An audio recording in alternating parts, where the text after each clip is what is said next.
My name is Mariana Rosso Paz. I will be moderating the session. I am the lead of policy and research at the Datasphere Initiative. We are an international nonprofit working at the intersection of data governance with other digital technologies. We are tasked with the mission to responsibly unlock the value of data for all. And we're in the process of equipping different organizations, communities of people, governments, hopefully private sector, and other communities with the tools to be able to navigate data governance responsibly. One of our flagship projects are the sandboxes projects, which are focused on equipping different stakeholders with the tools to be able to set up their sandboxes in a responsible way, to assess the work that they have been doing with sandboxes. And at the same time, we are very committed to including diverse voices in the conversation around data governance. And that is why we have the Youth for Our Data Future project. I hope to explain that project a bit more in detail in a bit. But we are very committed once again to involving different communities in this conversation, because in the end, if we're able to bring diverse voices into how we're shaping data governance, then we will be able to pretty much have much more responsible data governance frameworks. So it's a pleasure to be hosting you all today. As Sophie was mentioning, thank you for joining the session both online and in person. We know that it's coming to the end of the IGF and also the holiday season. So we're very grateful for everybody who has joined us. So today we're here to discuss a critical yet often overlooked aspect of the digital era, which is how to ensure that young voices are not just heard, but actively influence the policies and innovations that will define their future. We're seeing lately that we're living in a time where youth and various youth communities are more connected to digital technologies than any generation before them. Yet, they're paradoxically the most disconnected from the decision-making spaces that govern those technologies. They are, in a way, the early adopters, the innovators, and in so many ways, the ones that are most deeply impacted by digital transformation. But not having them in the conversation is creating a series of challenges, both for them and for other actors and stakeholders. This gap is definitely not sustainable. And we're also seeing that youth are facing unique vulnerabilities in the digital age, from the risks of social media dependency and online abuse to also being disenfranchised as data subjects. They're at the forefront of experiencing both the promise and the perils of digital transformation.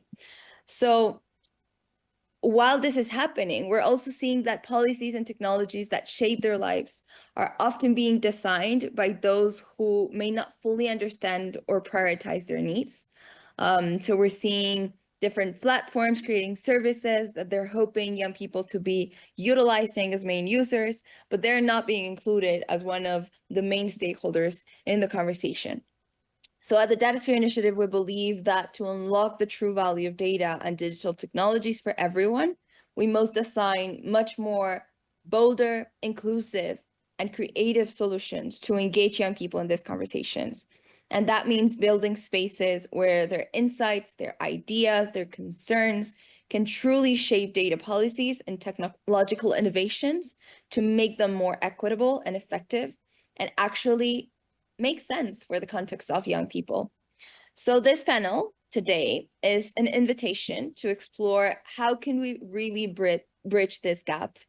And we hope to be discussing issues that matter most to young people today, from the rise of artificial intelligence and generative AI to climate change, mental health, education, and the urgent need to reskill for the future. We'll also examine how we can create pathways to engage youth from every region in the world in these crucial conversations. And now, before I turn it to our amazing speakers today, which I thank again for joining, I just want to share very briefly about our Youth for Our Data Future project at the Datasphere Initiative, which has been one of our flagships initiatives over the past 2 years. So to give everybody some context, around 2023, at the beginning of the year, last year, the Datasphere Initiative was one of the winners of the Future of Data Challenge, which was a challenge put out by the Meteor Network. And we were selected to be able to materialize our youth project, which pretty much sought to address this gap that I was mentioning before. So we're really seeing that youth are absent from these conversations, and we wanted to explore ways in which we could really bring them in and get them familiarized with the data governance conversation, with data and digital policies, and create spaces for them to engage safely and to be able to voice their experiences and their concerns about how digital technologies are being both developed and governed. So the project has had two phases. The first phase, which was a social media campaign, you can actually, I think, look for us both on Instagram and TikTok as the Youth for Data project, and you'll see that we launched a social media campaign that sought to engage young people in this conversation. So there are different fun videos and funny videos, pretty much talking about various data governance topics and really how are young people being impacted and could be engaged in this conversation. And then after that social media campaign, for the past year, we have been engaging youth in the conversation around how would they like new policies to be shaped. So we have engaged young people through a series of youth labs that we have hosted in different parts of the world. And that has also been a very rewarding experience. And our workshop today marks pretty much the end of a very exciting year in terms of engagement. So let me just share some, and I hope that people also in the room and everybody can see my screen. So this is pretty much a summary of what has been going on with the Youth for a Data Future project. I can share the link to our website in the chat a bit later, or maybe Sophie can post that so that you can all access that. So over the past 2 years, we have engaged over 15,000 young people through our social media campaigns, through the workshops that we have been hosting and the labs that we have been able to organize. We've hosted over 7 youth labs and workshops over the year. And as you can see, we have 2 pictures here. The first picture is from the UN World Data Forum a couple of weeks ago in Colombia that brought together the data community, the global data community. And we were able to engage youth, particularly coming from Africa and Latin America, in this conversation. And then the picture from below is from a workshop that we hosted at the COP16, which was focused on biodiversity. It was organized in Colombia this year, and we brought together over 90 young people to think about how data and AI could be better leveraged to address biodiversity challenges. And what to me is most exciting and valuable about the project has not only been able to talk to youth directly, and this first picture that you have down here on amplifying youth voices to shape the data future was a campaign in which we engaged young people from all of the regions in the world to pretty much share their experiences with data. And what I'm mentioning regarding the most exciting thing is actually being able to translate all of the insights from the project into concrete policy recommendations. So we have been able to engage with the G20 in the process that has been led by Brazil this year. And João, who's one of our speakers today, can speak more about this. But we drafted together a policy brief sharing more about the challenges and the concerns that young people are experiencing in the online era, and at the same time, the solutions that they are thinking about and the possibilities to really create solutions that make sense for the context of various youth communities. And we're also very proud to announce that we have joined UNICEF's Data Governance Fit for Children commitment, which is bringing together various partners working on data governance that responds to the context of children and youth.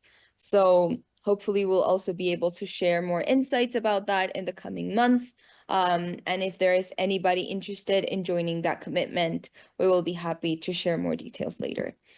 And with that, I'll finish my monologue, and I'd love to give the floor to our amazing speakers. I'd love to also give them the chance to introduce themselves and maybe briefly tell us what work are they doing with young people, maybe how they ended up working in this topic. And I know that the majority of our speakers were also pretty young, so that's one of the reasons. But yeah. So for now, I'd like to give the floor to Soliane, who's the first person that I have right here next to me. So Soliane, thank you, welcome, and yeah, please introduce yourself. Thank you so much for your introduction. So my name is Céliane Pochon. I'm joining you today from Switzerland. I'm a senior policy advisor at the Swiss Federal Office of Communications in the International Relations Department, and we mainly work on internet governance, AI governance, and data governance. So that is why I'm here to talk today, and I think I am still considered a youth, so I think I can also give my insight working in this field, and I'm very happy to be here today. Thank you. Amazing. Thank you for joining us. And now I see that Joao is also in the room, but now we can see his face online, which is great. So Joao, over to you. Hello, everyone. Thank you for joining. Well, my name is João. I'm Brazilian, and I'm the lead facilitator for the Youth Standing Group from Internet Society. There, we work to empower young voices inside of internet governance-related events through engaging with them, making they create connections inside this ecosystem, and last their views and share what they want to the internet of today and tomorrow. Amazing. Thank you. And now over to you, Jenny. Thank you so much, Mariana, and nice to meet you, everybody. Nice to see all the speakers and participants today. So my name is Jenny Arana. I'm also joining from Switzerland, by the way, from Geneva. I'm from the International Telecommunication Union and working specifically in the area of digital inclusion. So I'm a program manager, and specifically for this, I've been working on youth for the past 5 to 7 years as part of the Generation Connect initiative of ITU, which is an initiative that's been in place since before the year 2020, and aiming to engage global youth and encourage their participation as equal partners alongside the leaders or today's digital change. We work together with young people, empowering young people, but hearing the voices of young people, about empowering with skills and opportunities to advance the vision of young people for a connected future. So thank you very much, and looking forward to the conversation. Love this. Amazing. All right. Well, fantastic. You've heard from our amazing speakers, and now I'd like to kickstart the conversation, maybe venturing much more into the challenges. As you can see, we have a diverse and exciting pool of speakers. So I'd love to ask each of you, what issues related to the data economy and youth are you most concerned about? And this can be from like the different emerging technologies that we're seeing to also development challenges that we're experiencing as pretty much humankind. So that can be like climate change or education. But I'd love to hear about your experiences, and then what issues related to the data economy are you most concerned about? Let's start with that question. I don't know if anybody would like to jump. Joao, maybe you can start. Oh, Jenny, go. Thank you, Mariana. Thank you so much.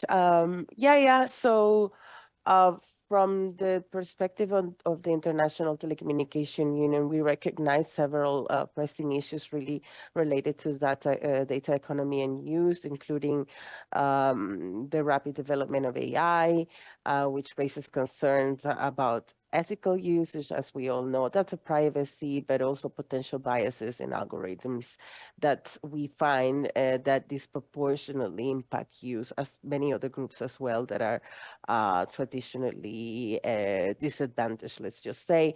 But this is not just based on, it's actually even based on consultations. Recently, we led some consultations with our youth networks, the Generation Connect Youth Envoys, and specifically, I'll talk about one of the groups, the group of the regional group of Africa, share their insights and what they consider are the issues that need urgent action and the challenges and opportunities that need to be addressed. So they found that cybersecurity is a critical issue. The rise in cyber attacks and online threats highlights the need for stronger measures to ensure digital safety.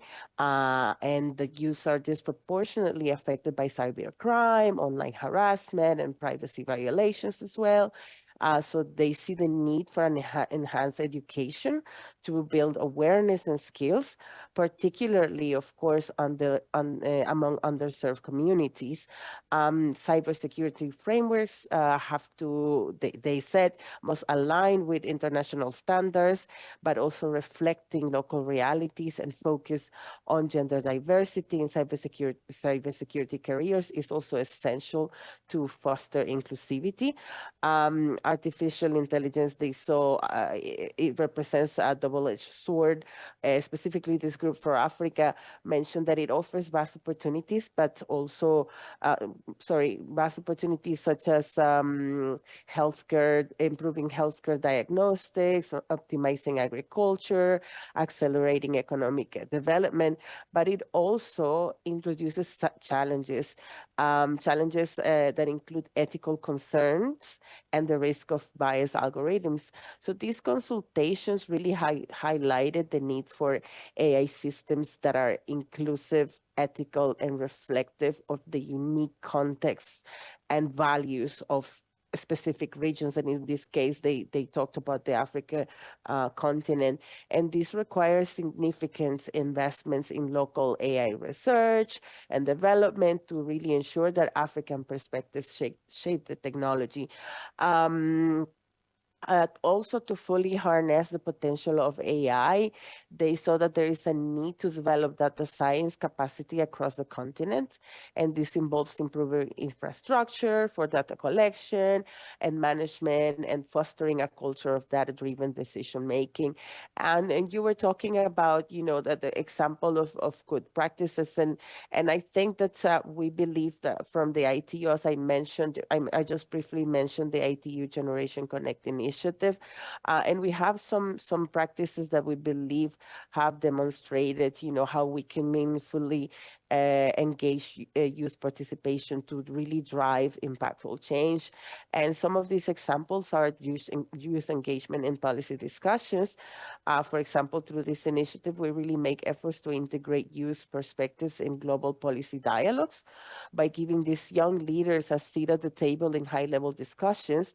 At IT, what we try to do is ensure that their voices contribute directly to shaping policies on the data economy. And obviously, this for us includes active participation in forums and consultations. I was just mentioning these consultations that we ran in the past 2 months, where young people can really provide input on their pressing issues and the pressing issues for their communities, for their regions, such as data privacy, equitable access, ethical AI.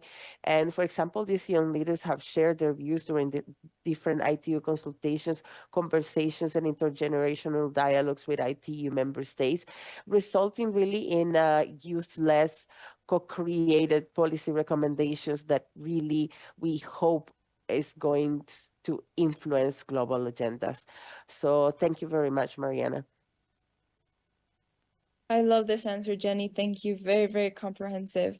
Now I'd like to turn over to Joao, please.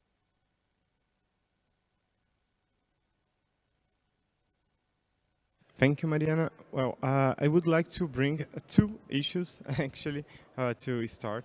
The first one it's also in our policy paper we wrote to the T20, but uh, it, they measured that one child from his birth to his 13th birthday will gather 72 million pieces of personal data.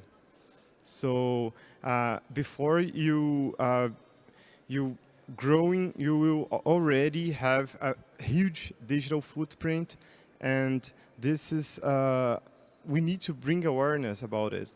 This because they aren't able to agree on it, and the implications of this amount of data will be will be available for their whole life. And the other thing that I really wanted to stress on my talk is regarding the sorry, I closed the thing. So it's regarding the digital literacy. So when we have young adults and we usually take for granted their capabilities with technology since we already born with like a cell phone laying around, maybe a computer. And the truth is that it's very different to use it as a tool to communicate and to use it in a meaningful way to be part of the digital economy. So this really needs to be worked on, especially when we think that more than 50% of the global population is less than 24 years old. So to me, I would like to give these two provocations about the issues that we face. Fantastic, Joao. I think this is going to be very relevant, and I agree. This whole assumption of digital native, or like youth being digital natives, is one of the big challenges. So Liane, would you like to share your insights regarding challenges? Yes, thank you so much. And I think what Joao said about half of the world being youth is a very big number. And actually, according to research, it's been the largest generation of youth in history.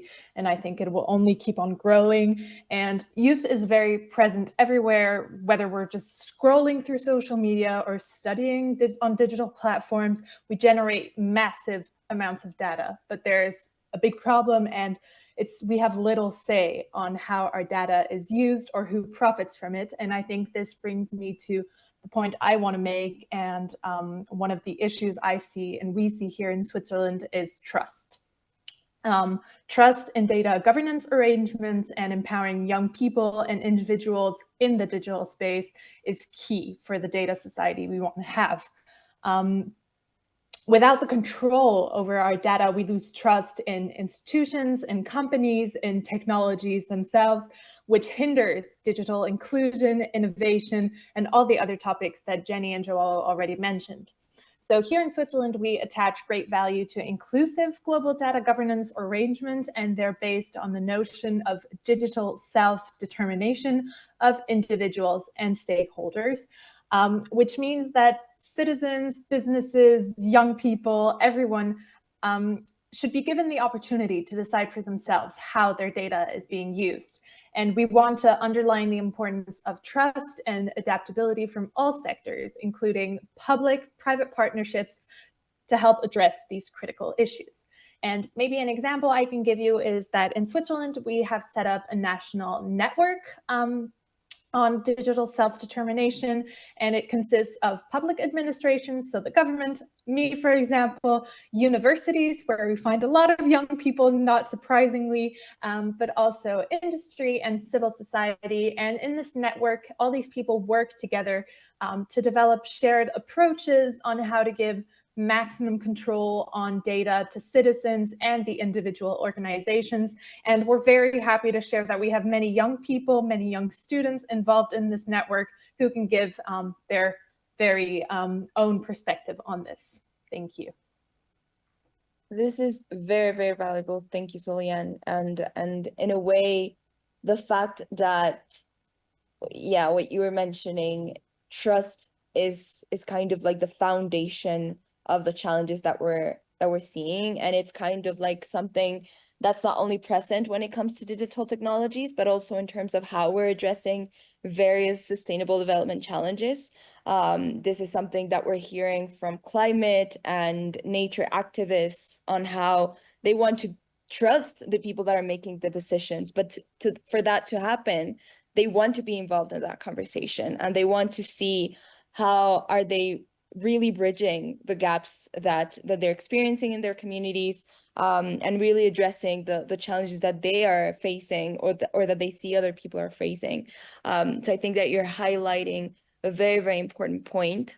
And I think that given that point, I think we can actually think about potentially the good practices to engage youth effectively, to be really able to advocate for their perspectives on the data economy. I think that the majority of you have already touched on the solutions that in your context are being developed to be able to include youth much more effectively.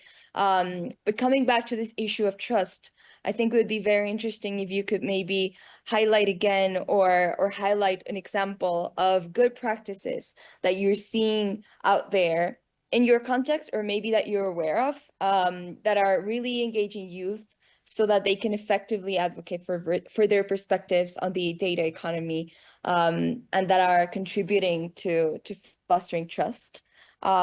So yeah, Jenny, why don't we start with you again for this one? Thank you so much, Mariana.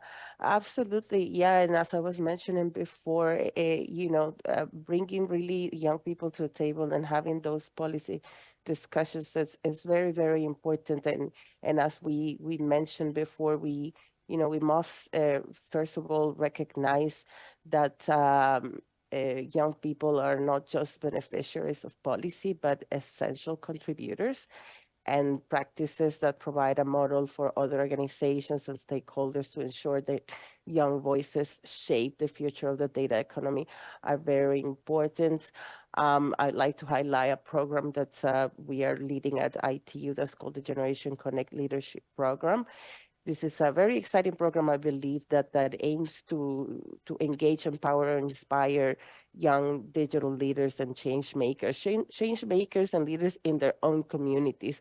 So through this program, we are supporting young visionaries from around the world that have really come up with proposals for creative, far-reaching, innovative, and feasible community-driven projects that are aimed at creating a more inclusive and empowered digital future for their people, for their communities.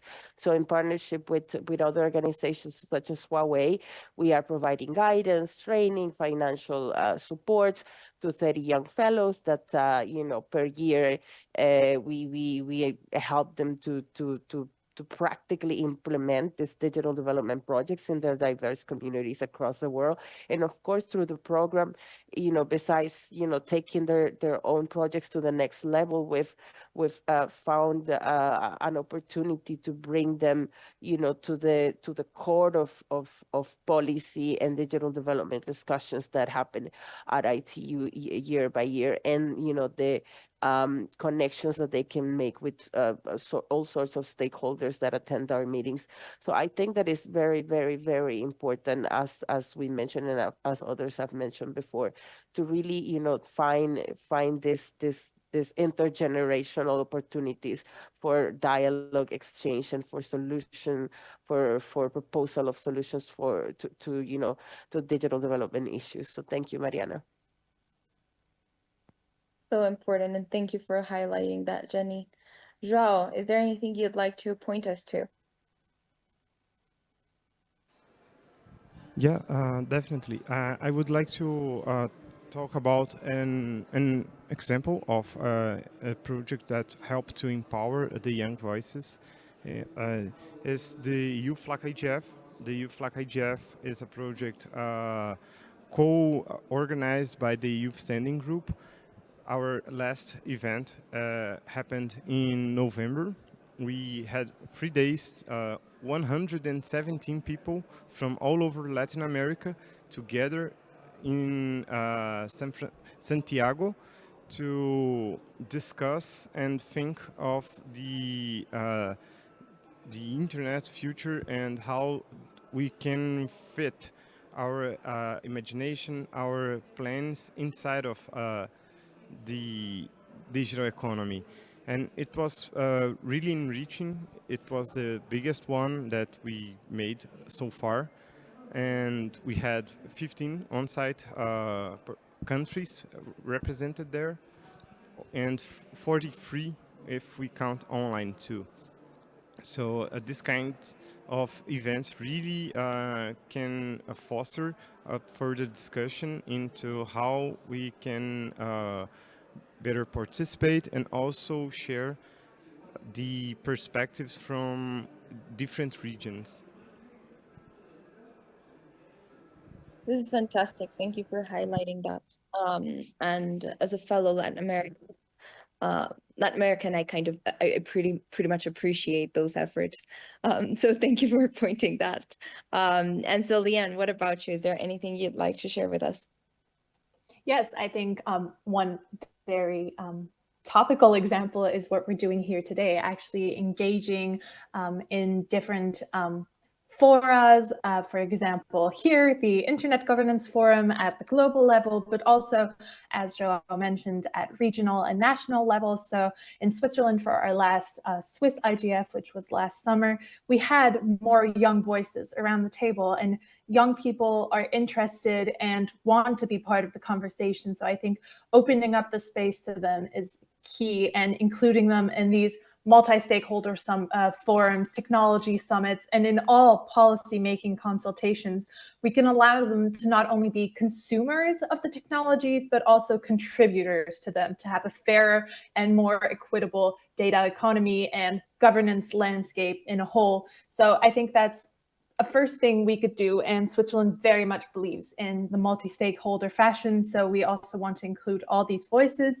And then again, maybe to link with what Joao said previously on data literacy and digital skills, enhancing programs in schools and universities. For example, in Switzerland, we have two universities, the EPFL in Lausanne and the ETH in Zurich, where there are programs that focus on building data literacy and critical thinking amongst young people. And we want to prepare them, or the professors want to prepare them to engage meaningfully in the conversations about the data economy, about AI and digital transformation as a whole. So we can see that all these different initiatives that happen at different levels, which is also very important, they combine capacity building, they combine education, and they give young people, youth, a platform to participate. And it's about giving young people the tools to participate, but also ensure that their voices are included in the policy dialogues and in the decision-making processes. Thank you. I love this, Leanne. Thank you so much for pointing it out. And I feel that, and I'm going to kind of take the freedom, because I'm moderating, to also answer my own question. So I just wanted to highlight something that's actually very, very important, or that we're seeing much more often, because we're seeing big organizations like the ITU being able to establish these programs, right? And that is very valuable. But then we're also seeing that there are many different youth local experiences and projects and initiatives that are pretty much being born all across the world to tackle very specific challenges that youth are facing with technology. And one of the challenges that we've been identifying at the Datasphere Initiative is the funding gap that exists to really be able to translate all of these small initiatives into bigger impact projects, so that people can really have the sustainability to have their projects and to impact the communities that they want to impact or somehow touch upon. So I wanted to point out to one funding effort. I just pasted the link on the chat. which is the Responsible Technology Youth Power Fund, which was put out by the Meteor Network, but also a coalition of funders that are interested in funding young people to really drive a much more inclusive and equitable technology ecosystem. So it's a very interesting philanthropic initiative that is aiming to support youth and intergenerationally led organizations that are seeking to shape a much more responsible technology movement, and that can be either at the design of technologies, but also at the policy level. So this is just something that I wanted to highlight because in a way, I feel that these policy spaces are also key spaces for us to be discussing what else do we need? And in order for all of these good examples that our great speakers have highlighted, how could we really bring in the resources that are needed to make sure that not only as Celian was pointing out, the global or the regional efforts are funded and supported, but also how could we translate all of these multi-stakeholder collaboration and efforts into funding and support for all of these youth initiatives that are in the end responding to a very specific context and bringing value to very specific communities that are in many cases not included in these global governance conversations and are equally important to be able to learn from them and really shape the conversation at the global, regional, and national levels. And so with that, I would like actually to, and I think as Sophie mentioned at the beginning, we want this to be an interactive conversation. We're a close, small, nice community in this session today. So I'm seeing that Francola is also pointing to a youth corner on the chat. I don't know if maybe Francola could be granted co-host rights so she could maybe speak about this. And I know that we also have Gregory in the room who was sharing some insights earlier. So I don't know if any of you or anybody else joining us in person or online would like to chip in terms of any initiatives that you're aware of or challenges that we have definitely not mentioned, because I think that, yeah, we have not been fully exhaustive. So yeah, Francola, I don't know if you can unmute yourself. I think I'll ask you to unmute. Yeah, sorry, Mary. I've been told by the people who are the technical teams that are in the room at the moment that they can't unmute anyone who wasn't listed as a speaker, unfortunately, because they've had some security kind of just challenges throughout the IGF that they need to stick to this policy. So it looks like, unfortunately, we can't hand the mic to Francola because it would be great to actually hear you, and you're sharing all these very helpful. I managed to give her the I think Francola, can Okay, you so I can speak now. Are you all hearing me? Oh, amazing. Great. fantastic. Yes, I'm on the. Oh, there you go. Try again, Francola. I think you're mute again. Okay, can you hear me now? Yes. Okay, good. So I am Francola John from the Caribbean Telecommunications Union, and the CTU is a CARICOM organization with 20 member states in the Caribbean. So we do fall under the Latin American and Caribbean bracket, but we're focused mainly on the Caribbean, and we work very closely with the ITU and CITEL. So even this year, I was highlighting that we had the Secretary General of the ITU in the Caribbean attending our ICT week. And I am the focal point for the CTU's network for the ITU network of women. And we just recently established our own Caribbean CTU network of women. And that focuses also, there's an overlap with the youth. So we also have a youth envoy in the person of Ms. Nia Nanan.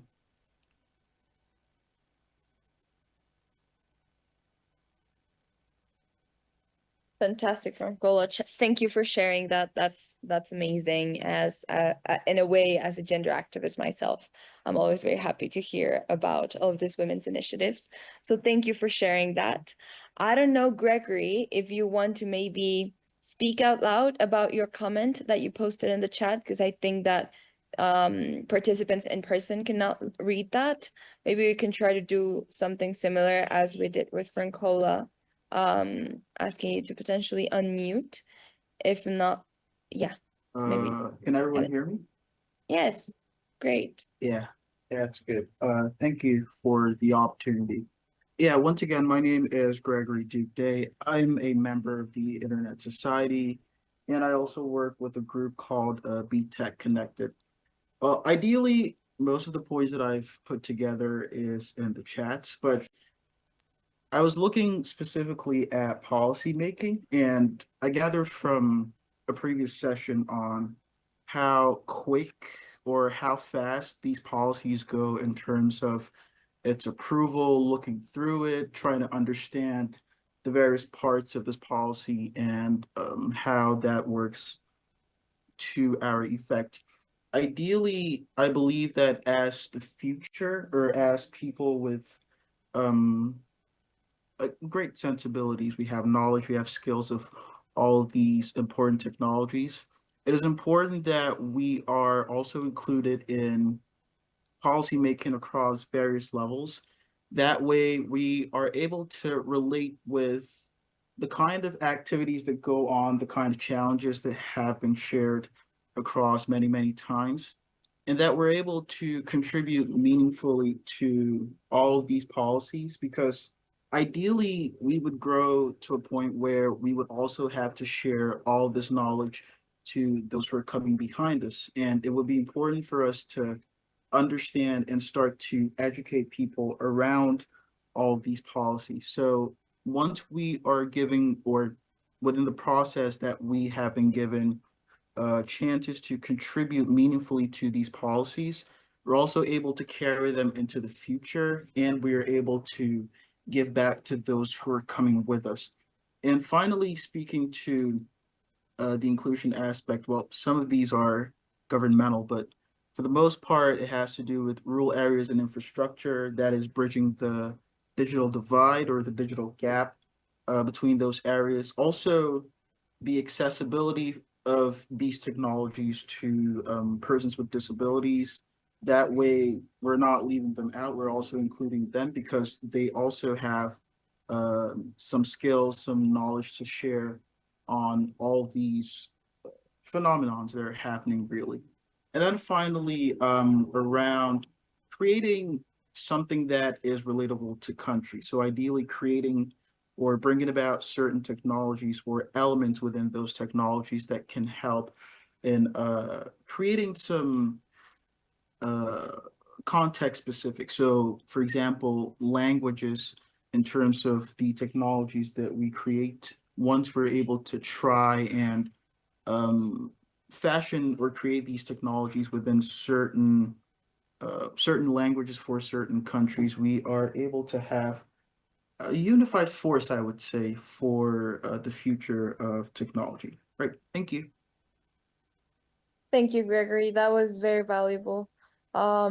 This is really great, and I think that you're raising a very important point regarding also the digital divide and what real digital inclusion means, and how, of course, that means something very different in in different communities, in different regions, depending on the specific context of of the community that we're thinking about. I'll actually share on the chat the link to one blog that we drafted lately based on some of the conversations that we have been having with young people, particularly in Africa and Latin America. And one of the things that they highlight, I mean, actually two things that they highlight. First is the importance of contextualizing data and how sometimes even if we do have data about young people, we need to make sure that we're really contextualizing and having context specific data solutions that reflect the challenges and needs of the diverse youth communities. And then the other thing that they have highlighted extensively is how rural communities are facing barriers to digital inclusion and data access, and how, in the end, including rural communities is not only a matter of building the connectivity infrastructure, but also designing tools so that in terms of literacy and education, people have the skills. And as I think Solian was pointing earlier, even the critical thinking skills and kind of the soft skills so that they can navigate technology with much more awareness. So I wanted to highlight that and thank you everyone for participating in that first section. Now I want to dive deeper into the challenges that we're facing in terms of international and global policy to really bring young people together. We're seeing in many Harry, cases. Joao's just trying to speak. I think something's Yeah, going on. Also, sorry, go, Mariana, for cutting you, but we have a non-site participant that wants to speak too. So, oh, this is fantastic. yeah, exactly. Great. Thank you so much. My name is Melody Musoni. I work as a digital policy officer for a think tank called the European Center for Development Policy Management, or ECDPM. So mine, it's more of observations. Maybe let me start with one question. Being define youth, because I'm coming from a country where people who are in their 70s, they still qualify as youths. And then living in Europe, normally it's between 8 to 18 years to 35. So that's the first question I have. And then when it comes to my observations, we are here at the IGF. I was expecting this room to be full. There's 2 of us here on site. But if you go outside, there are so many young people who are sitting in the lobby right now. So I was wondering, like, why is that there are not a lot of young people in the room? And why is it more people are participating? Young people, I see is that 42 participants online instead of being here. So it's just an observation. I hope you'll be able to look into that to see what are the reasons. And just thinking about that, I also thought perhaps for future platforms and engagements like this, it helps if your session is to be prioritized, maybe the first or the second day of IGF, because the last day it's very difficult to rope people in. And then having these discussions, I think it also helps if we have more senior policymakers who are also part of the conversation, because they also have that pull to bring people into the conversations. So I think those were my 2 interventions. And I also wanted to say that perhaps that could be an additional question that can also help you in future engagements to say, what is exactly different about the youth? Because all the issues that you are raising, they apply to women, they apply to everyone. So why exactly is it important for us to talk specifically about youth and issues on inclusion and data? So I think being very clear in articulating why it's important for us to focus on youth, it actually helps in pushing the agenda and pushing the, I guess, achieving the objectives that you intend to achieve. And then there was a comment again that I also agree with, issues on rural communities and engagements. I think just from listening from all the conversations here at IGF, people tend to be very superficial when it comes to marginalized communities. I'm originally from a very marginalized community. Even up to now, it takes me so long for me to get hold of my family because they still don't have access to the internet. And some of the people in my village, they still don't have phones, so they have to use someone else's phone. So when we are saying that we need to engage rural communities, what exactly do we mean by that? So at least if we start thinking about what role can secondary schools in these communities play, because a lot of people in rural areas, they go to school very late. So you find someone is in their 20s, but they are still in high school, and that's youth. And you should be engaging with them, not just engaging with people who are already in college or who are already in universities. So I think that there is more that can be unpacked, and trying to pull in the senior policymakers to be in the room and actually demanding that your sessions must be prioritized, because if we have it on the last hours of IGF, there will be less interest in people participating in your session. Thank you. We have another question.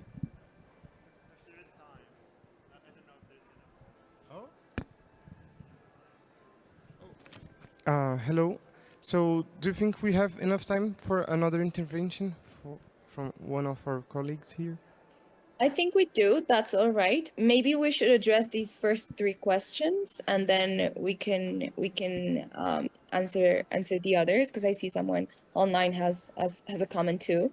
So actually, thank you for that. I absolutely loved your comments regarding youth kind of age and range.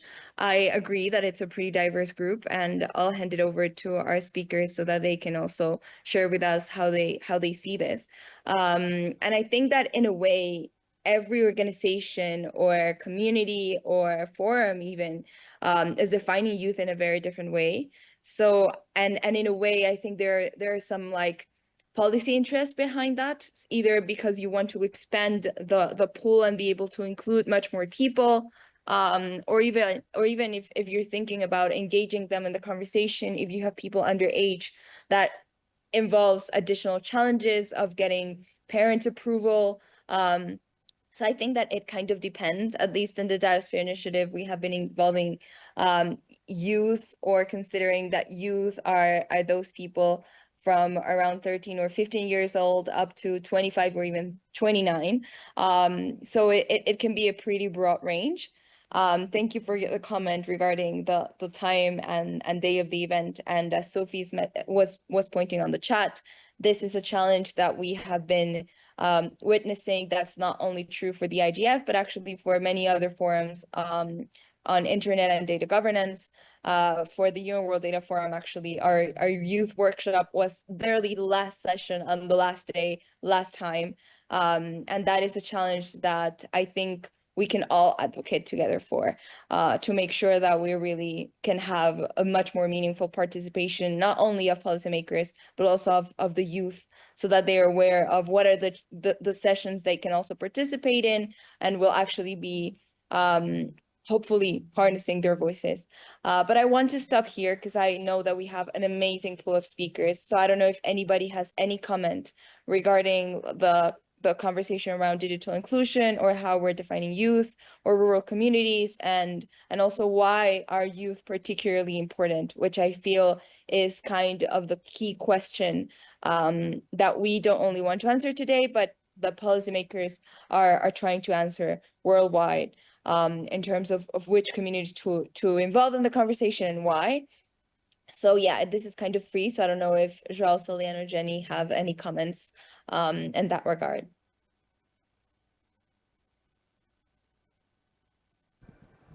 Okay, so I can go.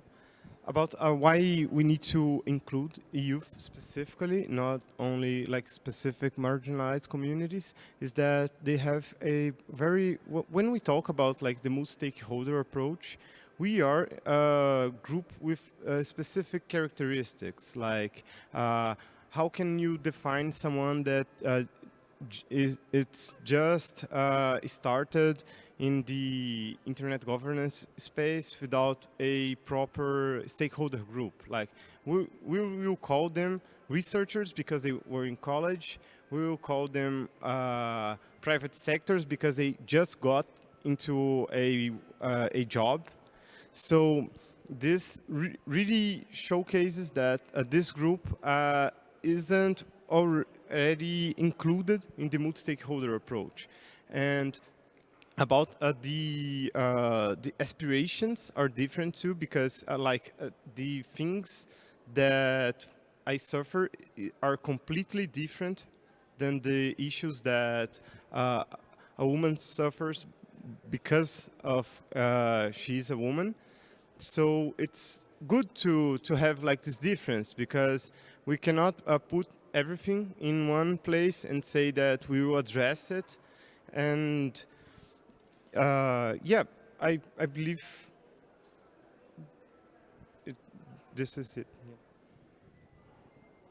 If I may, Yeah. can I? Yes, of course. Yeah, thank you, Mariana. No, I mean, I think, of course, when looking at every group, the work that somebody mentioned, women's empowerment, gender, etc., there's intersectionality everywhere, and it's important to take that into consideration. But here, why are youth important? Well, there's a very important reason. There's a demographic power. 1.2 billion people across the world. That's power. There's a lot of people that's are a significant demographic group, and in some regions, particularly in developing countries, they actually form the grand majority of the population. Young people are also, and in the topic that we're discussing today, they're catalysts for innovation, bringing fresh perspectives, creativity, technological fluency, and are found to be key drivers of innovation, but also, as we have seen across, generations and historically, young people have also been at the forefront of social movements and advocating for the rights of everyone, not only their own rights, but the rights of a lot of older people, women, etc. And I think that's a very important thing to keep in mind when we're discussing these issues. And yes, of course, we can always look at intersectionality. I think when I introduced myself, I said that I work on digital inclusion, and we actually look at this from the perspective of different target groups, but there are intersectionalities. For example, we worked on the topic of ICT accessibility, but we're not only looking at persons with disabilities, we're looking at all sorts of people, looking at older persons that perhaps can no longer hear well, and there are many different technologies that can help them, better integrate and better, take advantage of what's today.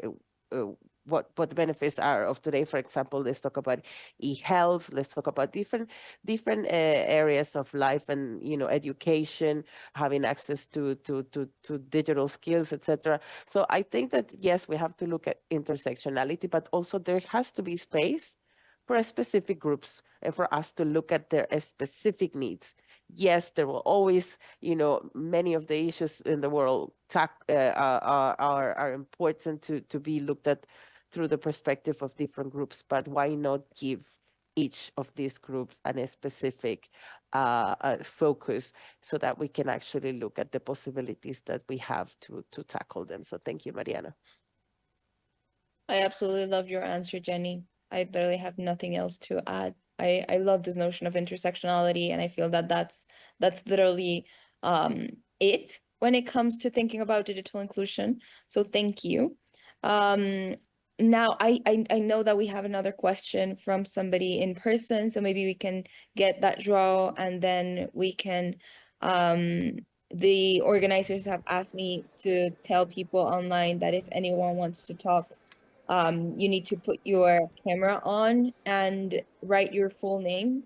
And that's the only way in which they will allow you to speak. But for now, we can have the person in person. I mean, yeah, so the participant in person to ask the question. Thank you. Thank you so much, everyone. My name is Ahmed Karim. I'm from UN Women Regional Office for Asia and the Pacific, and I lead on innovation and the youth portfolio in the office.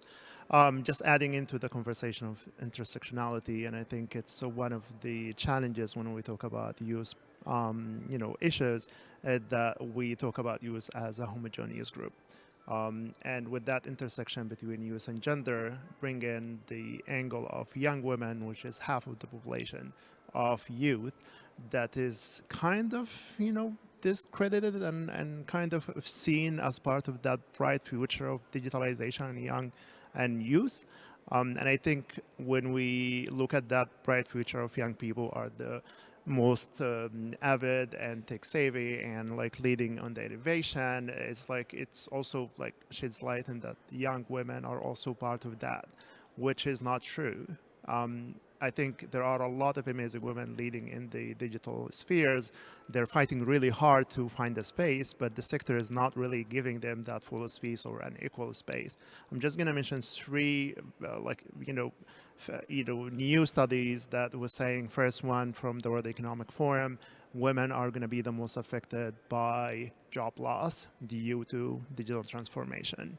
The second one is that women are less likely to use AI and emerging technology in the workspace because of all of access, work environment, male-dominated sectors, and all of those kind of things. And the third one is that women are also the most affected by the misuse of technology and AI for technology-facilitated violence. This is just like a glimpse of the reality of what young women are dealing with in this sector. And I think they are not well represented in the conversation, where it's really bright and futuristic and shows that technology is working for young people. It's not for everyone. And that intersectional angle that you can go even deeper, and you're going to uncover an ugly reality of digital transformation. The more you go into more intersectional layers, a young woman with disability, a young woman with disability in a rural area, a young woman with disability from a minority. So it's really hard just to see a lot of those conversations within IGF and within international communities and talking about the potential without having to put that angle into perspective and look into specific programming, resources, funding, policy changes that is more specific, more gender specific, more targeting young women. And I wonder if you have some reflection on what could be done to accelerate that progress.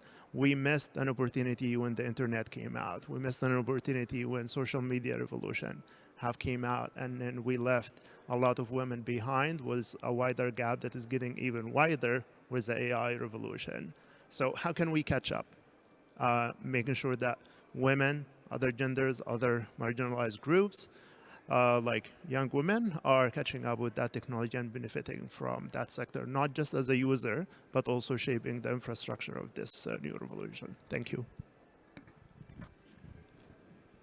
Absolutely fantastic question. Thank you so much for that. I am going to hand it over to Nosipo. I think you can unmute yourself now so that you can ask your question, and then we can take it. Thank you very much. I'm Advocate Zaluba from South Africa, running a practice that focuses on intellectual property, cyber law, ICT law, artisanal small-scale mining, and international trade law. Of course, AI is included there. And I've done a lot of research. In fact, I'm a cyber lawyer by education and by profession. I'm also have been part of, I'm lecturing at UNISA in the Faculty of Law, the oldest university in South Africa, and I'm responsible for the same. But the reason I felt I need to participate here is because I'm part of the South Africa IGF. Probably in line with what my colleague was talking about, you might have to look at how we are dealing with IGF in South Africa. We open the curtain with youth. What that does, it gives the traction across the whole program, and it makes them to participate right through the program. So the focus, and it's informed by our understanding of the sacrosancy and the role youth play in everything that we do, because the youth are the ones that must be made through social cohesion to understand that emerging technologies for Africa must emerge from Africans for Africa. And that is part of the indoctrination that we need to do as part of data sovereignty and as part of AI sovereignty. Yesterday, we were in a session where we were talking about all the capabilities that are coming from other jurisdictions coming to the South. And it is important for the youth to be able to understand what that means in terms of territorial integrity. I happen to be in the military. So for me, territorial integrity is a non-negotiable. And for as long as our youth have not bought into what that means in terms of technologies, in terms of systems, in terms of infrastructure, because we do have youth that has brains, youth that have technology, understands technology, and in the deep rural, you have youth that is having so much creativity. We have youth that is able to generate energy from bark of trees as we speak. But if we don't harness that by making sure that they are in the forefront and they are made to understand that the future is in them, we will miss the game. But my question then is, how do we ensure that our youth are able to utilize the skill sets that they have, right? To improve the home ground. Because for me, the challenge we have at this point is our youth that acquires the skills and then they go and use it somewhere. Europe is full of youth from South Africa.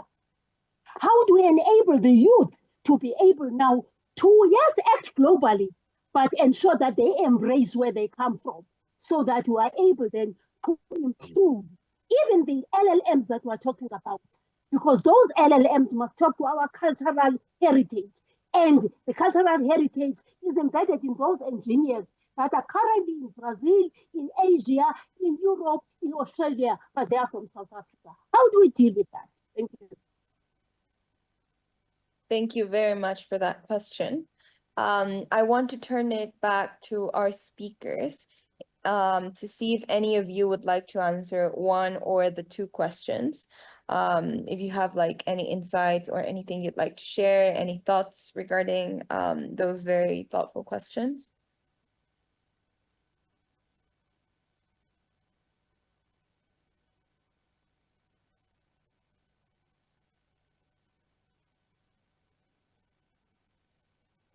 I think maybe if I may, just without answering the question, but just thanking everyone for all of these statements, questions, interrogation, provocative thoughts. And I think, at least for me, these are things I will take back and try and reflect on. And I can't answer them in a, thought out manner right now, but there are definitely things I will take back with me and think about and try to act on in, our everyday work. Thank you for that. Jenny, João, anything you'd like to share?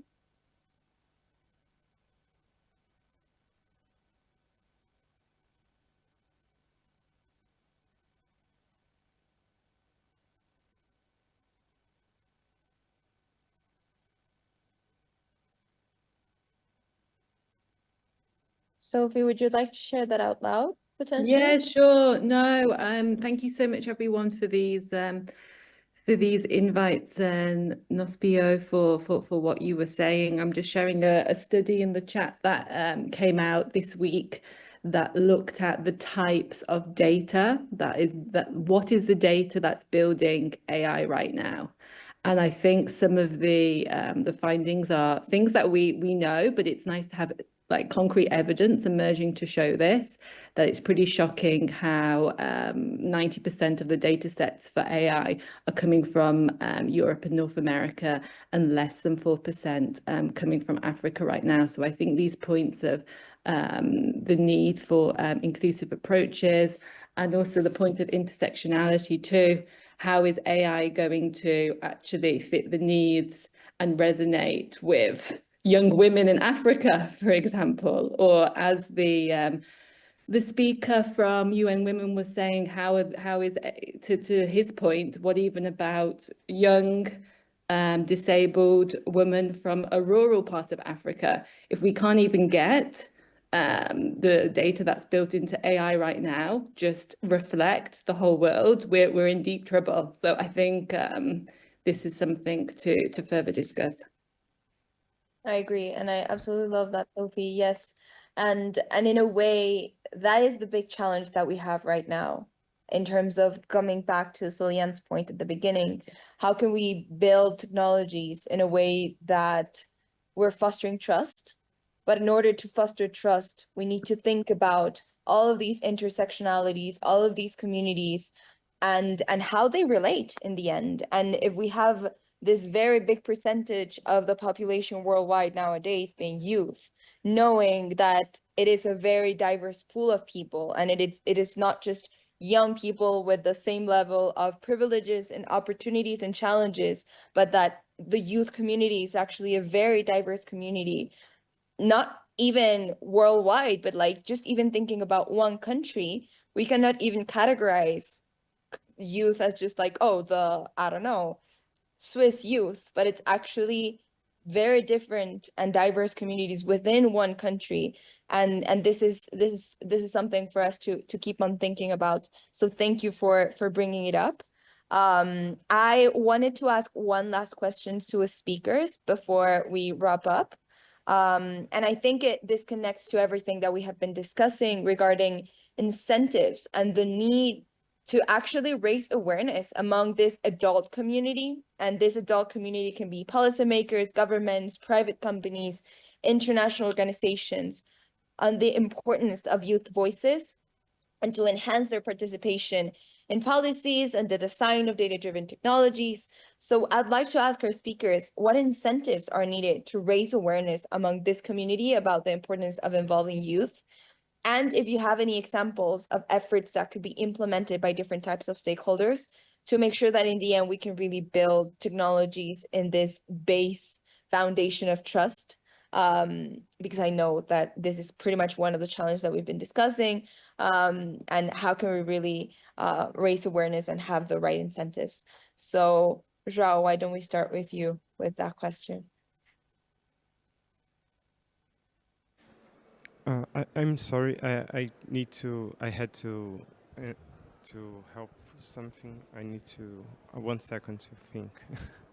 No worries, no worries. Maybe Jenny, would you like to take that question first regarding incentives to the adult community? Yes. Are you hearing me well, Mariana? Yes, we can And hear. everybody? Okay, I lost you for a little bit, but thank you so much. So on the incentives, right? So, uh, right.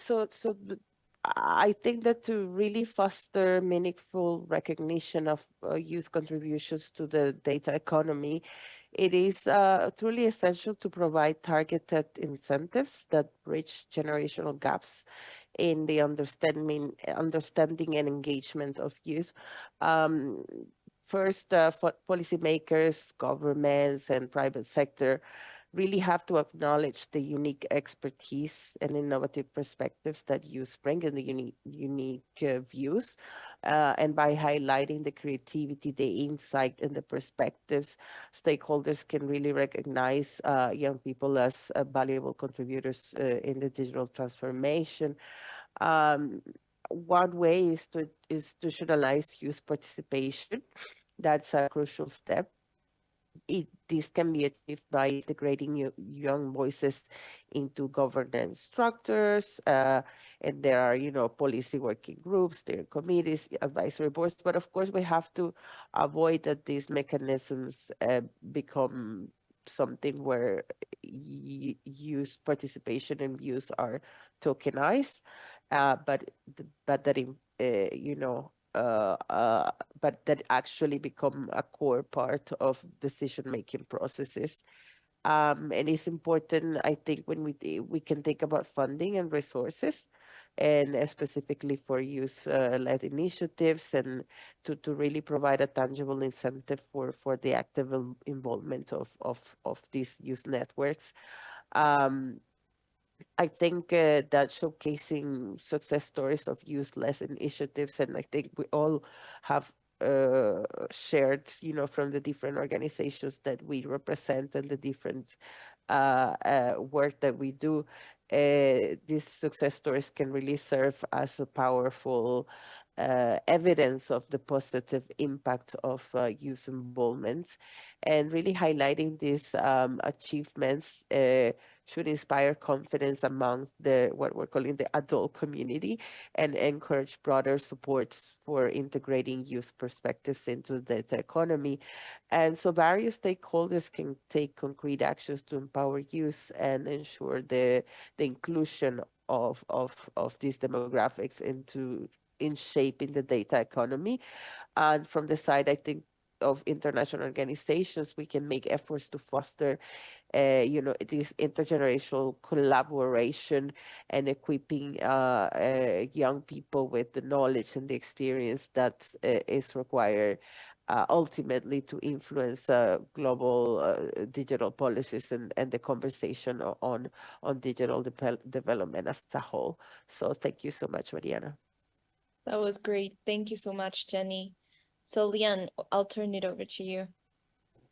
Yes, thank you. And I'll build this on what Jenny just said because it really inspires me. I think we also need to highlight the intergenerational impact of the digital decisions and provide clear examples how youth participation enhances innovation, enhances equity, enhances confidence, enhances positive outcomes, not to only focus on the challenges and maybe the more negative side, which is also very important, but also to see how we can highlight innovation and everything I just mentioned. I think this could talk to the adult community and help them decide in what way they want to, shape the policies and different designs for the technologies. And I think one thing also the youth community we have, which is very important, is that we're aware of topical issues in the world and the problems the world faces. We have a very raised awareness of social justice, equality, inequality, and we can also help to have this be at the forefront of new policies, to have this aspect be taken into account. And I think we have very important values that young people we advocate for, and I think we can really put them in the forefront. And I think just ensuring youth voices are heard and are in the discussions and the development is only ensuring the future generation has access to the knowledge and to the tools to continue innovating while preserving core values such as human rights. And I think this approach of including youth now for the future can only lead to a fairer and more innovative and equitable data economy that can benefit everyone now, but also in the future. Thank you. Thank you. Thank you, Zillian. That's very, very valuable. João, over to you. Thank you. So yeah, we definitely. I will speak complementing again what has already the other panelists has already said, but we need to bring awareness about the advantages of having youth on board in the decision making, in the policy making about the digital economy, because yeah, we can bring novelty, we can bring other points of view that are very, very important to develop a specific direct policy. So in this sense, having more diverse participation, and well, when we are thinking of developing projects to youth, they are the group that that better understands what they're dealing with. So it's definitely a group that needs to be included in this process. You're right. Thank you, João. Well, I want to thank everybody for joining us. Thank particularly our speakers who have been amazing in sharing their work and insights. Thank you for agreeing to joining us. And thank you everybody for participating.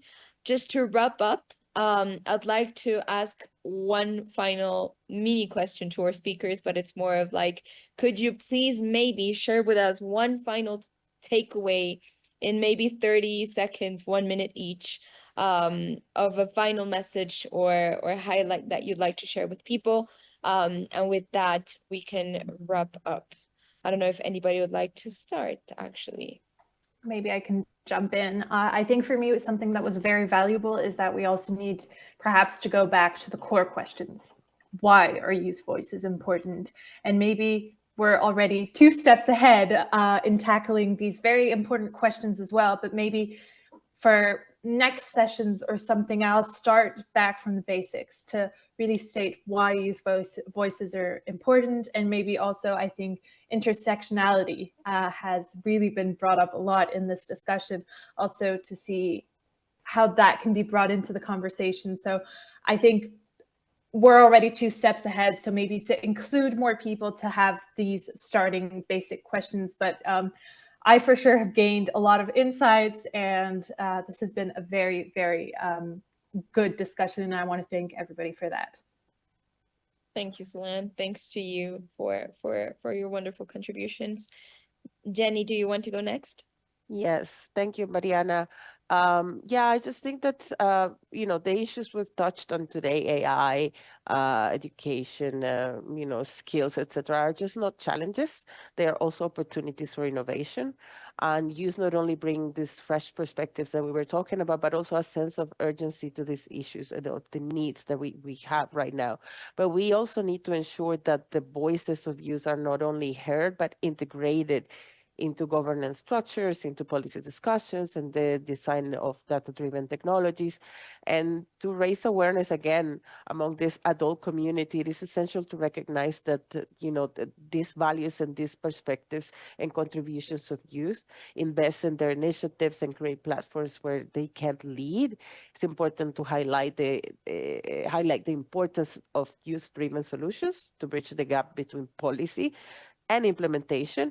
And we must stress the need for multi-stakeholder collaborations involving governments, private sector, civil society, and these youth organizations. So, we want them at the center of this discussion. So I think this is my takeaway, and I hope that we can continue more of these fruitful discussions in the future.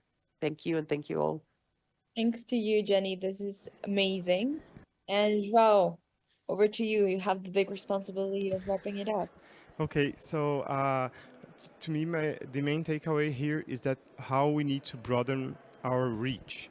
So we are discussing here about including the young people in the digital economy and how to do this.